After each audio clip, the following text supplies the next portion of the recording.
Believe it or not, it is that time of year again, World Car Awards testing, and you and I, we've been busy with some of the more exciting nominees. On one end of the spectrum, there was the BMW Alpina XB7, and on the completely different end of the spectrum, there was the Volkswagen ID4, and then of course, there was the 992 Turbo S. However, in between those, other nominees have turned up that maybe not as exciting, but cars we haven't driven together yet, like the more powerful version of the BMW 2 Series Gran Coupe. So Kumo thought, instead of sending it back after we're done with our world car testing, perhaps we should drive it on camera together.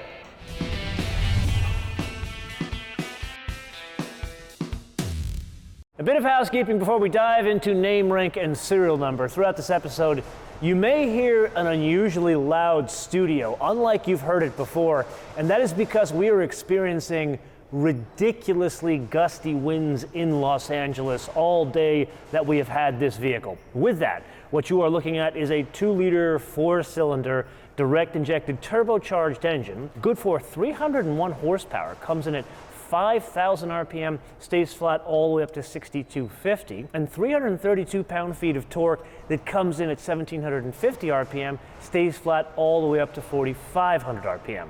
Now, in a Gran Coupe BMW, it drives all 4 wheels, unlike most Minis where this engine came from. Bridging the gap between the transversely mounted engine and all 4 wheels is an 8-speed automatic, but this being a BMW, you already knew that. Something you didn't know about this BMW, they deal with wheel spin a bit differently, and I'm guessing that's to minimize torque steer, considering the way the engine is mounted in this type of front-wheel drive based platform. And the logic is, move all of the control of the wheel spin from the dynamic stability control system to the engine control unit. And what they're trying to do there is to minimize the amount of time in reacting to wheel spin. Now, this is something we will try a bit later, but they call it like ARB technology, some fancy name. Anyway, we've got to put that aside and talk about really the business of this vehicle, and that is more efficiency. It's pretty good, 23, 32, 26 combined. Performance, it's not a BMW M5. 0 to 60, 4.7 seconds, which is quite a bit quicker than the 228 we already drove.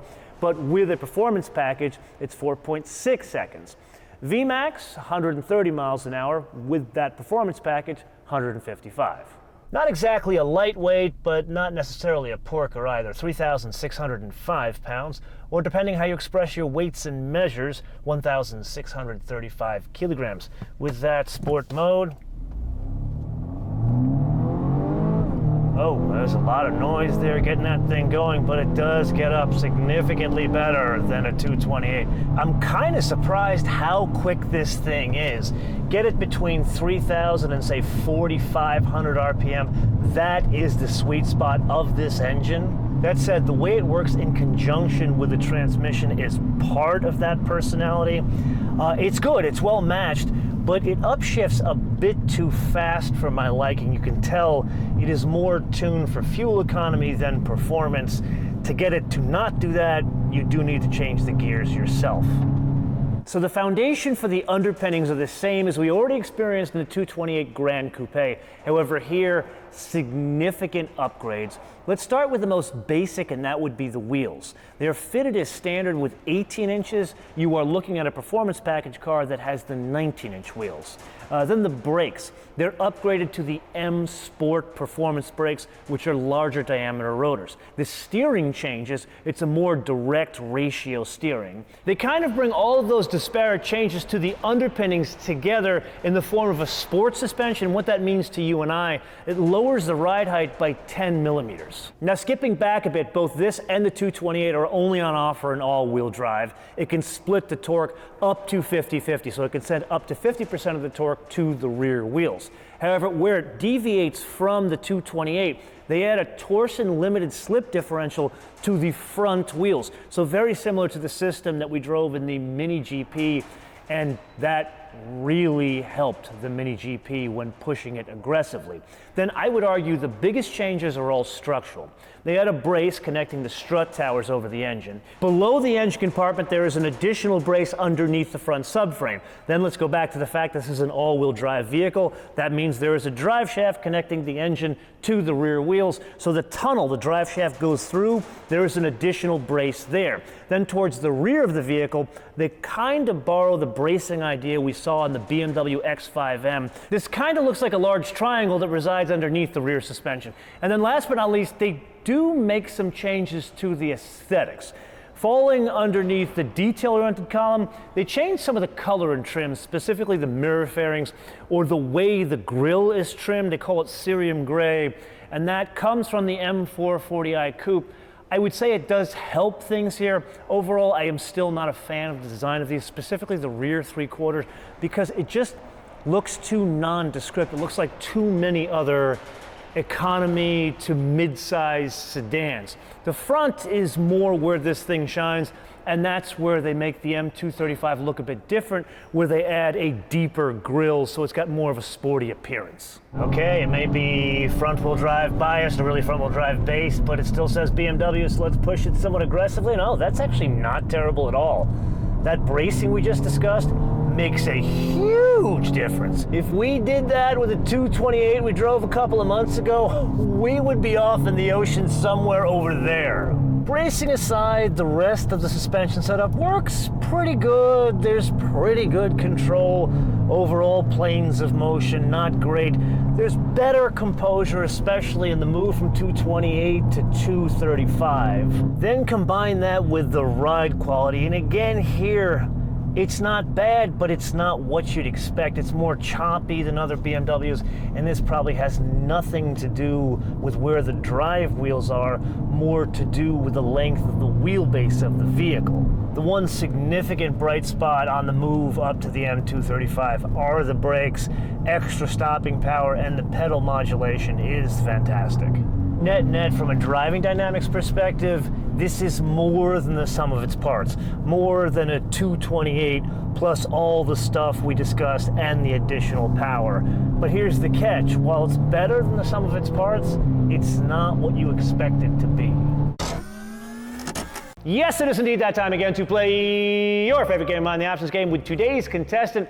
Something that could only be described as the most curiously priced BMW you and I have ever experienced. With that, let's dive right into the 2021 BMW M235 Gran Coupe for a base price of $45,500. For the avoidance of doubt, the 228 Gran Coupe we already drove, that is a base price of $37,500. To that, we add the color, white. Thankfully, it's no extra charge, but it's white, and it's not creative. To that, we add a black and red two-tone interior, a little bit more creative and a good contrast with the white, but that coupled with the fact that this car has no sunroof, this really needs someone to look at it and help the color and trim. Anyway, let's press on to the premium package, which includes a couple of important things. The heated steering wheel, the live cockpit probe. This is an upgraded version of BMW's infotainment system, and that's paired with upgraded navigation system. And then two really important aspects of this package, the active LED headlights and the head-up display. Then we move on to something we never really see, and that is a credit from the factory, a discount. And that is because, if I'm reading the tea leaves correctly, the parts for the heated seat were not in the factory the day this car was built. So rather than not building it, they give you a credit of $500 because the M235 has heated seats fitted as standard, just not this one. Then we move on to the remote engine start, a $300 option. Then we move on to the 19-inch M-forged bi-color wheels. These, I have to say, really make this car look much better than it should, because the car itself, it's kind of nondescript, but the wheels, especially with the two colors, really help, especially at only $600. Then the M front sport seats. These are kind of a bargain because they're actually pretty good and they're only $750. To give you an idea, sport seats in like a Mercedes or a BMW, usually like $4,000. Then we press on to the only other thing we have to add here, and that is the destination handling. Von Leipzig, Deutschland for $995. which brings us to the total retail price of $51,295. Put another way, $3,000 more than the 228 we drove. So we go from an $8,000 delta in base price to a $3,000 delta with all the options. And really, besides the sunroof, this car has about all the same stuff that car had.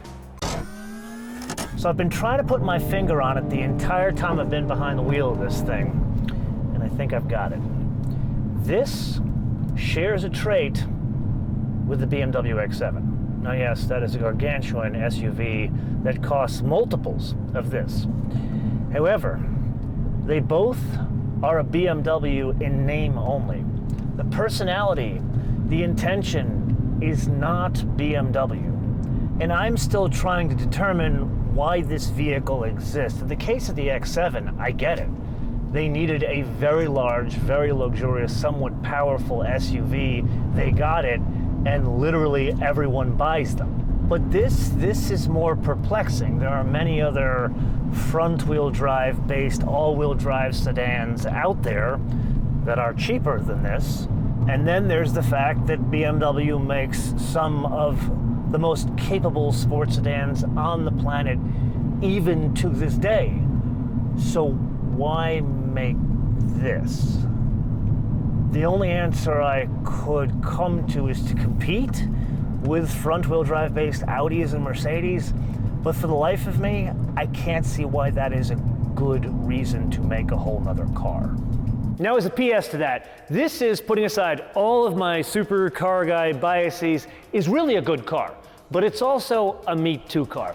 And I have explained this concept to you for many years now, and really what it is a car that has all the same things other cars have. Like, for example, hey, we've got all-wheel drive. Yeah, me too. Hey, we've got a bunch of safety doodads. Yeah, me too.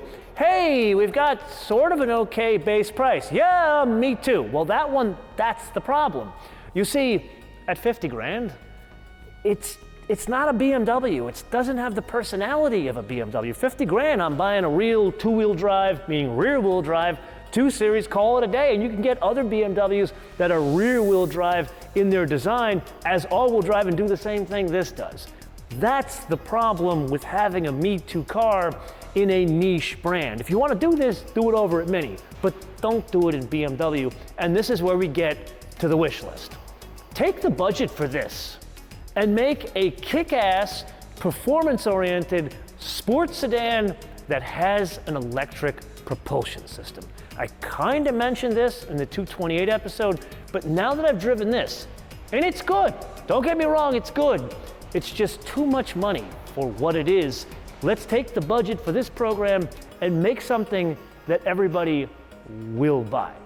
Now, this is the time when I turn it around to you, and feel free to opine in the comments below. And yes, I've been a little harsh in this episode, but I'm a little bit biased about BMW because I worked there and I've owned many BMWs. So feel free to add your bits to the wish list in the comments below or via our social media, MotoManTV all one word, MotoManTV all one word, Facebook, Twitter, and Instagram. And with that, until I see you in the next episode, which will include some more World Car nominees, bis später.